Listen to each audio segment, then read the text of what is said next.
एक छोटा सा गांव था जहां के लोग सीधे साधे और मेहनती थे। गांव में एक बूढ़ा आदमी रामलाल अपने बेटे मोहन के साथ रहता था। रामलाल के पास एक पुरानी पोटली थी जिसमें वह कहता था कि बहुत सारा खजाना छुपा है, लेकिन उसने कभी किसी को उस पोटली के अंदर देखने नहीं दिया, यहाँ तक कि अपने बेटे मोहन को भी नहीं। रामलाल अक्सर अपने बेटे से कहता, बेटा, इस पोटली में हमारी सारी खुशियाँ बंद हैं, एक दिन ये तुम्हारे काम आएगी।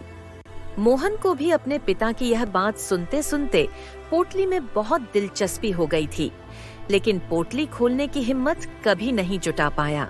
एक दिन रामलाल की तबीयत बहुत खराब हो गई। उसकी हालत देखकर मोहन को लगा कि शायद अब पोटली का रहस्य जानने का समय आ गया है। वह अपने पिता के पास गया और बोला, बाबा, अब तो इस पोटली का राज बता दो। आखिर इसमें ऐसा क्या है जो आप इतने सालों से छुपा रहे हो?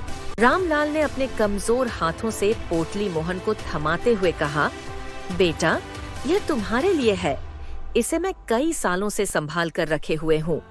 इतना कहकर रामलाल ने अपनी आंखें बंद कर लीं और उसी क्षण उनकी सांसें थम गईं। मोहन ने भारी मन से अपने पिता का अंतिम संस्कार किया और लौटकर पोटली को खोला। उसका दिल तेजी से धड़क रहा था। सोच रहा था कि शायद उसमें सोना, चांदी या कोई कीमती चीज होगी जो उसकी जिंदगी बदल देगी। लेकिन जैसे ही उसने पोटली खोली, उसमें सिर्फ एक पुरानी मटमैली कागज की चिट्ठी निकली।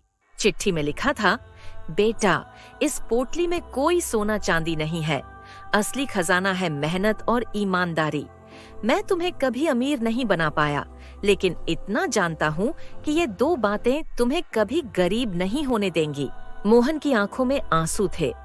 उसने महसूस किया कि उसके पिता उसे कोई सोने का खजाना नहीं, बल्कि जिंदगी का सबसे बड़ा सबक देकर गए थे।